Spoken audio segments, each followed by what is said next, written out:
Have you ever thought what will actually happen if you drink water as your sole liquid source? Things like stomach pains, heart issues, body fat, skin disorders, and many other health problems might be the result of drinking high-sugar fizzy drinks. If you don't want to experience any of the above health issues, you better skip these drinks with one great replacement: water. Continue watching the rest of the video to see what will happen if you actually drink only water. Number 1. You'll lose weight fast. If you are fed up with trying to lose weight on a strict diet, simply replacing your liquid intake with just water will actually help you lose weight on its own.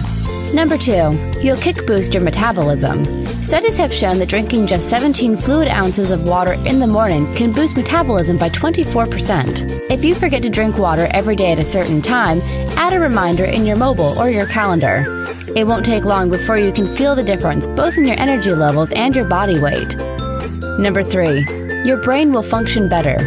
You probably already know that our brains consist of 75% or more water, right? Thus, drinking water makes total sense for boosting your brain function. Drinking water actually helps you focus better and maintain mental energy necessary for mindful tasks. Number 4. It makes you less prone to overeating. If you frequently find yourself overeating, instead of taking fancy appetite suppressants like pills, the most natural thing you can do is to drink water. Water is a natural appetite suppressant. It can help suppress appetite and send the signal that you are fuller, so you don't end up overeating and piling up the calories. Number 5. It helps detoxify your body. Toxins from food and the environment pass through our systems on a daily basis. If you give your system no factors to aid the detoxification process, toxins can easily build up and cause all sorts of health problems. Something that will help expel toxins faster is water, and you better drink enough if you want this to work. Number 6. Your risk of developing certain diseases drops. Hypertension, heart problems, liver disease, diabetes, and other health problems have a higher risk of developing when you don't drink enough water, so drink enough to help prevent them. Number 7. Your skin will become more clear and smooth. Sometimes we need to try things from the inside out to see real results in our appearance. Water will help moisturize and clear up any skin disorders from the inside out, so you don't have to pile on skincare products. And last but not least, besides all of these health benefits of drinking water, it will make you save more money in the long run, as it's much more cheaper than buying fancy juices and fizzy drinks. Both your health and your pocket will thank you for that. Water is a basic resource that guarantees the life of all living beings on the planet. However, its scarcity and pollution cause millions of people to have poor access to this much-needed asset. Humans are the main cause of water pollution, which is triggered in many ways: by the dumping of industrial waste, due to temperature rise that causes the alteration of water by reducing the oxygen in its composition, or due to deforestation, which causes sediments and bacteria to appear under the soil and therefore contaminate groundwater. In the same way, the pesticides used in agricultural fields filter through underground channels and reach the consumption networks, and also as a result of accidental spillage of oil. And what are the main consequences of this? Firstly, the disappearance of biodiversity and aquatic ecosystems. Also, humans are harmed by the alteration in the food chain and by contracting illnesses when drinking or using contaminated water. For all this, we must ensure water availability, its sustainable management, and sanitation for all.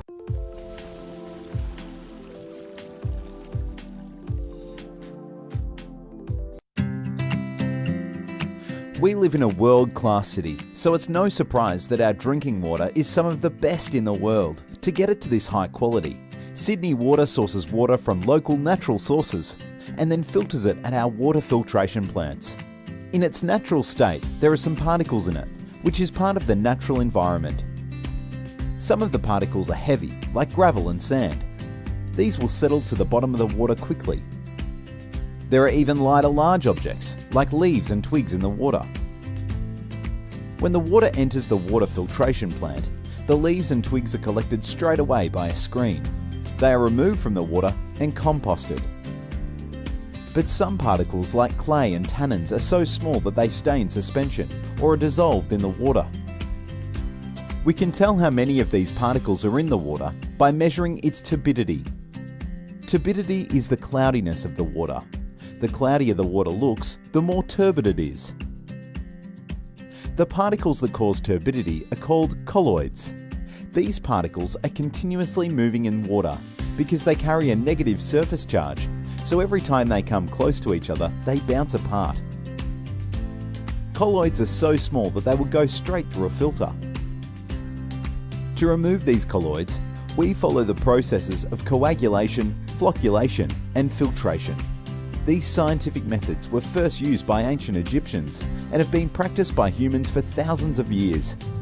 Firstly, we raise the pH level of the water by using a hydroxide such as lime. This prepares the water for the chemical reaction in the next steps. Then we disrupt the negative charge of the colloids by adding a coagulant.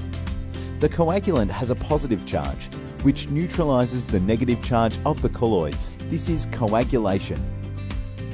We use a giant stirrer to mix the coagulant into the water quickly, which encourages the colloids to bump into each other and start to stick together. This rapid mixing is flocculation. To get the particles to become even bigger and stronger, we add a polymer. The polymer grabs onto the group of colloids, clumping them together to form a flock. This flock can easily be trapped in our filters and removed from the water, reducing its turbidity. Our filters are made up of deep layers of tightly packed crushed coal, sand, and gravel, which is continuously monitored and cleaned several times a week. This is called filtration. To further protect the water from pathogens which may be harmful, we also carefully add small amounts of chlorine. This ensures our water is safe to drink from the tap. As a final step, we add a small amount of fluoride to the water. It's not part of the filtration process, but it's a safe and effective way of preventing dental decay. At Sydney Water, we have teams of highly skilled people working around the clock to ensure that our water meets the Australian Drinking Water Guidelines, which are some of the strictest in the world. So the next time you turn on the tap, you can feel proud and assured that you have some of the best and safest drinking water in the world. That's why most people choose to drink Sydney Water straight from the tap over any other water every day.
Take a look at the water in this glass, refreshing, hydrating, and invaluable to your survival.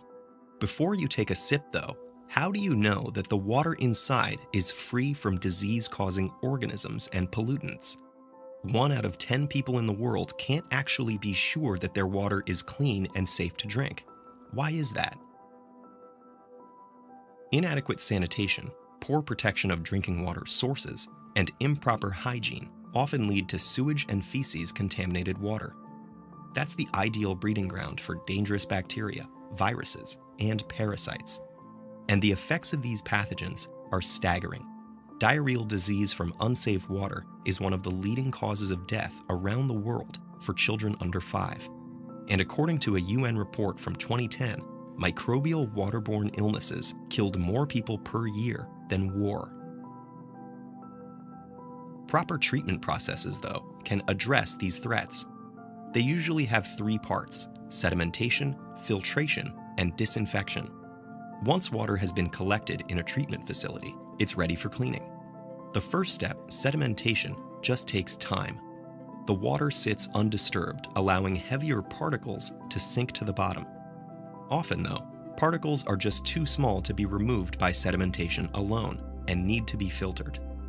Gravity pulls the water downward through layers of sand that catch leftover particles in their pores, prepping the water for its final treatment, a dose of disinfectant. Chemicals, primarily forms of chlorine and ozone, are mixed in to kill off any pathogens and to disinfect pipes and storage systems. Chlorine is highly effective in destroying water's living organisms, but its use remains government regulated because it has potentially harmful chemical byproducts. And if an imbalance of chlorine occurs during the disinfection process, it can trigger other chemical reactions. For example, levels of chlorine byproducts like trihalomethanes could skyrocket, leading to pipe corrosion and the release of iron, copper, and lead into drinking water. Water contamination from these and other sources, including leaching, chemical spills, and runoffs, has been linked to long-term health effects like cancer, cardiovascular and neurological diseases, and miscarriage. Unfortunately, analyzing the exact risks of chemically contaminated water is difficult. So while it's clear that disinfectants make us safer by removing disease-causing pathogens, experts have yet to determine the full scope of how the chemical cocktail in our drinking water really impacts human health. So how can you tell whether the water you have access to, whether from a tap or otherwise, is drinkable?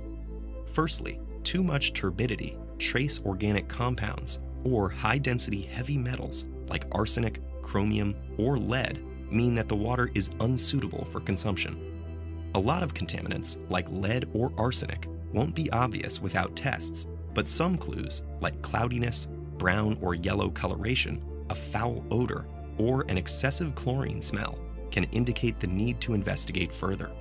Water testing kits can go a step further and confirm the presence of many different contaminants and chemicals.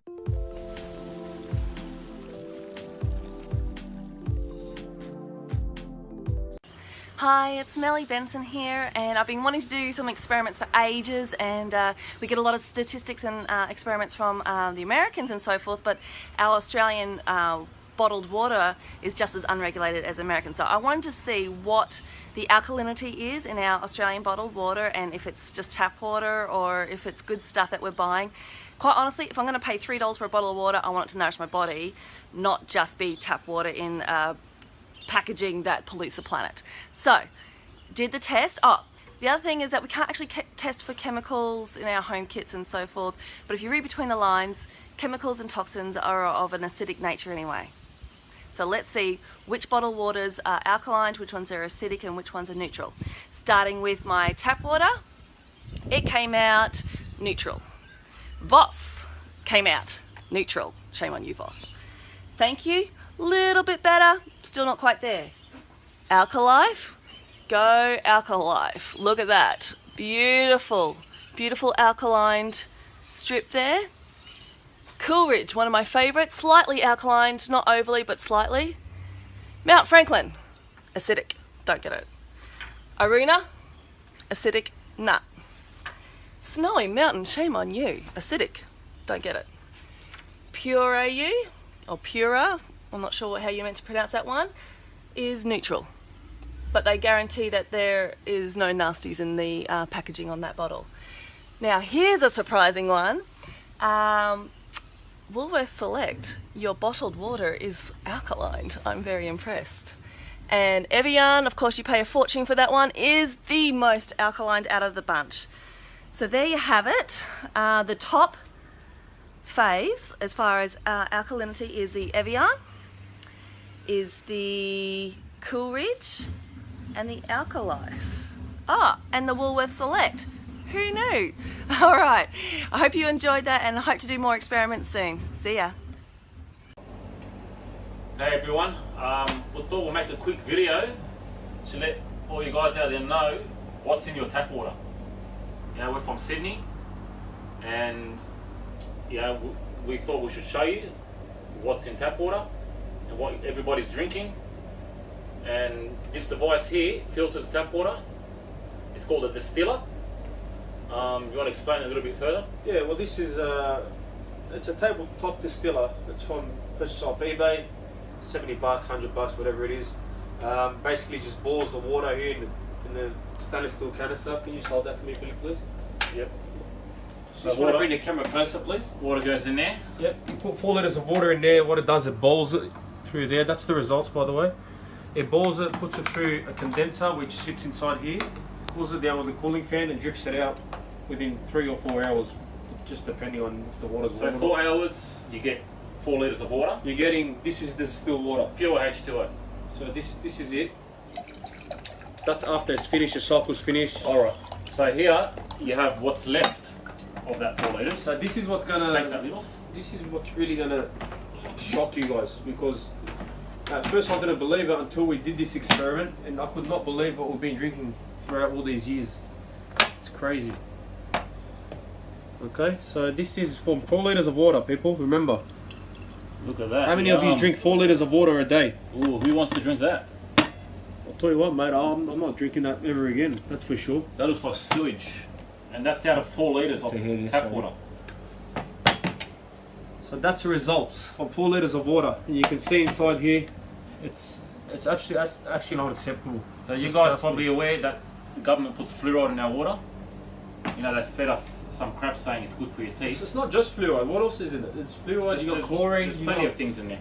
You know, inorganic materials. You got different stuff that your body just does not need. Yeah, even all the rubbish from old pipes and things like that gets accumulated in your taps. And okay, I just wanted to show if anybody knows what the hell is in Sydney's water, because when you look at it, this piece of cloth is spent about 8 hours or less on top of this piece of furniture, and look what it did.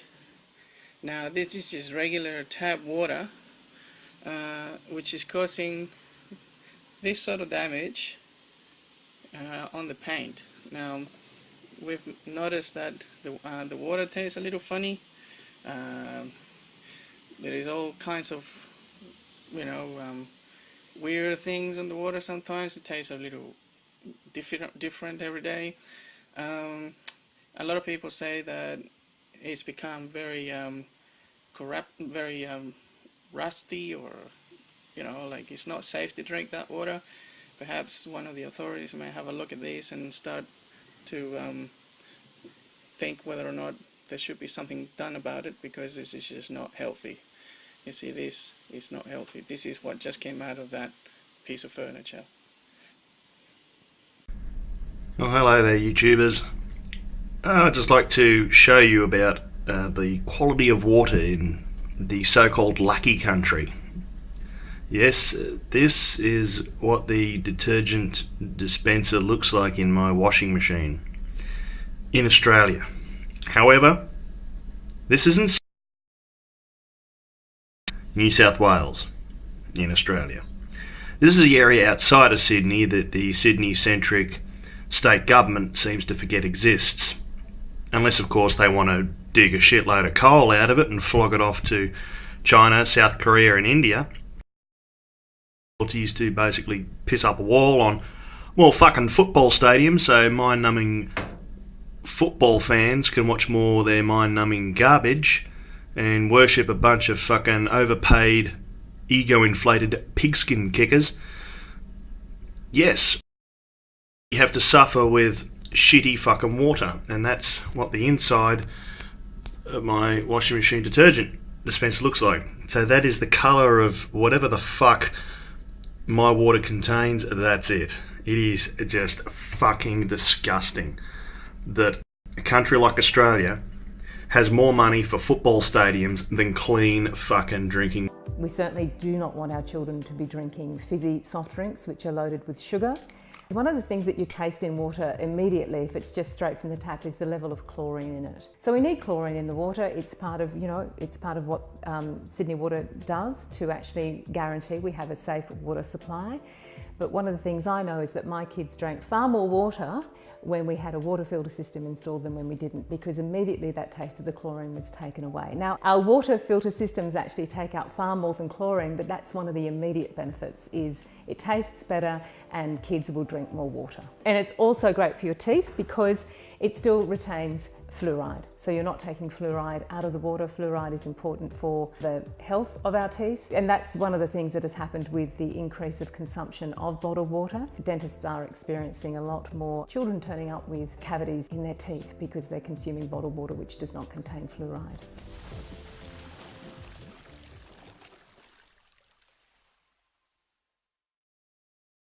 A warning tonight: every time you turn on the tap, the water coming out could be contaminated with lead because of the plumbing in your own home.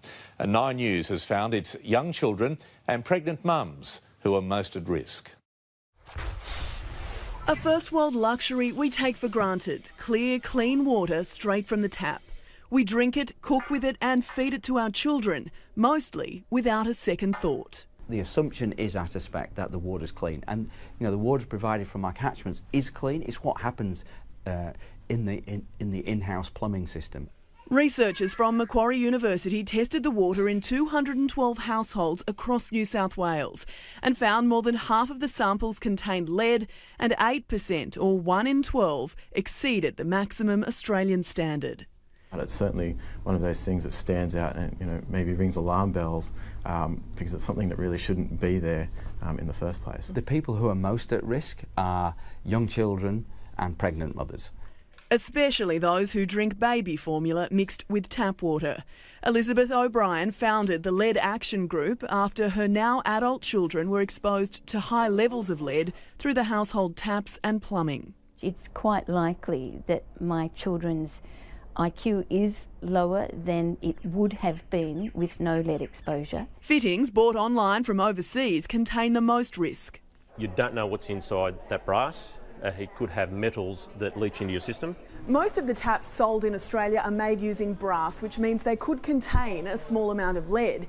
If you want to eliminate the risk entirely, you should install an inline filter, but one that is certified to remove contaminants, including lead. Lead-free stainless steel taps are available, but hard to find. The major stores haven't taken them on as yet. Is that because they're more expensive? Yeah, that would be the case, yeah. And Australian laws haven't quite caught up to the EU and the American laws. Researchers say consumer demand is the only way for that to change. Jane Azzopardi, 9 News.